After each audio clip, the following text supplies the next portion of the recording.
Hey, tonight I will read the book Corduroy.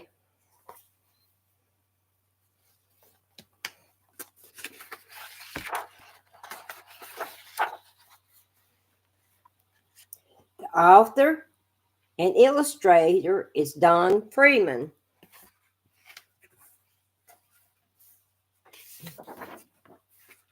Corduroy is a bear who once lived in the toy department of a big store. Day after day, he waited with all the other animals and dolls for somebody to come along and take him home.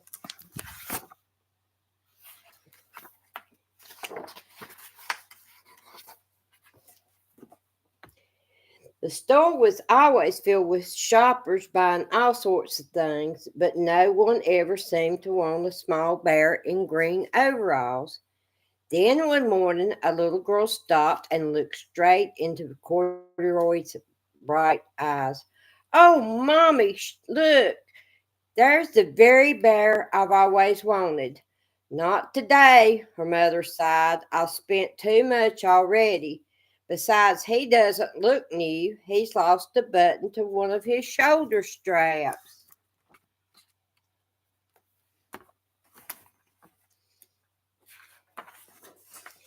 Corduroy watched him sadly as they walked away.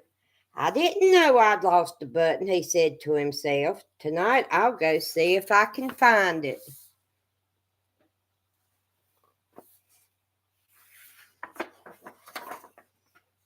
Late that evening, when all the shoppers had gone and the doors were shut and locked, Corduroy climbed carefully down from his shelf and began searching everywhere on the floor for his lost button.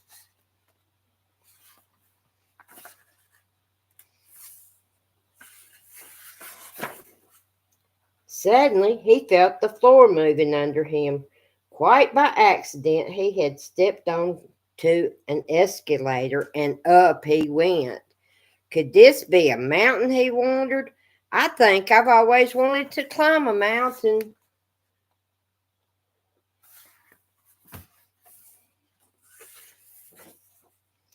He stepped off the escalator as it reached the next floor, and there before his eyes was a most amazing sight.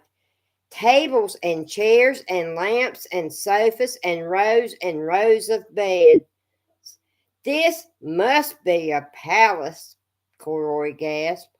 "I guess I've always wanted to live in a palace."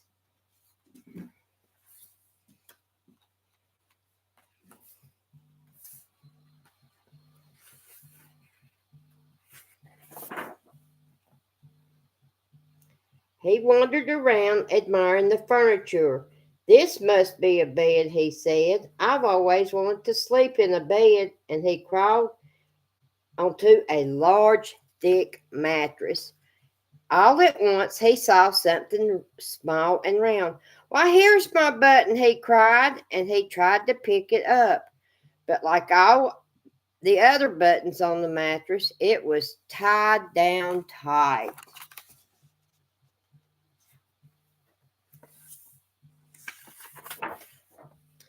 He yanked and pulled with both paws until pop! Off came the button, and off the mattress Corduroy toppled. Bang! Into a tall floor lamp. Over it fell with a crash.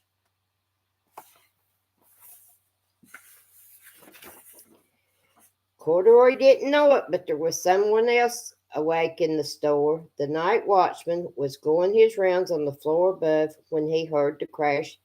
He came dashing down the escalator.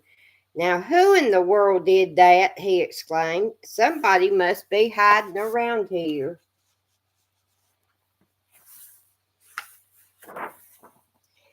He flashed his light under and over sofas and beds until he came to the biggest bed of all. And there he saw two fuzzy brown ears sticking up from under the cover. "Hello," he said. "How did you get upstairs?"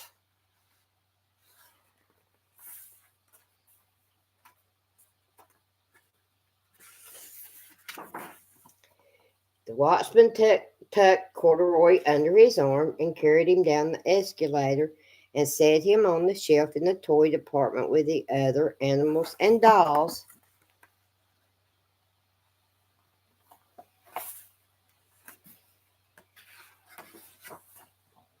Corduroy was just waking up when the first customers came into the store in the morning, and there, looking at him with a wide, warm smile, was the same little girl he'd seen only the day before. "I'm Lisa," she said, "and you're going to be my very own bear. Last night I counted what I saved in my piggy bank, and my mother said I could bring you home."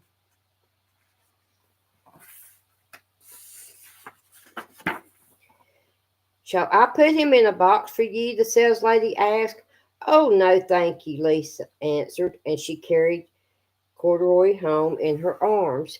She ran all the way up 4 flights of stairs into her family's apartment and straight into her very own room.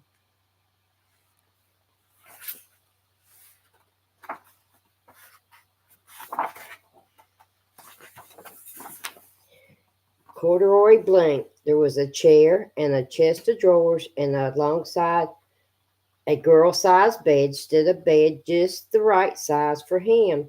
The room was small, nothing like that enormous palace in the department store. "This must be home," he said. "I've always wanted a home." Lisa sat down with Corduroy on her lap and began to sew a button on his overalls. "I like you the way you are," she said, "but you'll be more comfortable with your shoulder strap fastened."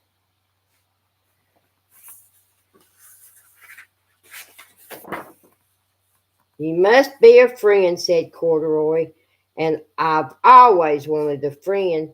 "Me too," said Lisa, and gave him a big hug. The end.